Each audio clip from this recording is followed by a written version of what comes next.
I always like to look at three big catalysts for Fireflies. One is the speech technology getting better. That's the enabler, right? Having really great transcription. The other catalyst for us was COVID. Everyone started having meetings on Zoom and Google Meet and Teams, and everyone went remote. All of a sudden, this new technology became front and center, and people wanted to use an AI note taker because they were just going back to back on 7 Zoom calls.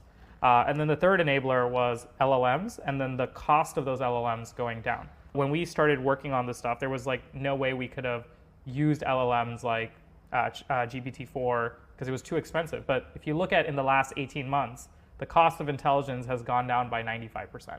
As a founder, you have all of these constraints around how do you build a business where you're balancing between quality and cost. And there's like a equation, right? And that natural equilibrium that you reach eventually lets you get to a place where you make customers really happy, and then you figure out how to monetize and how to charge for it.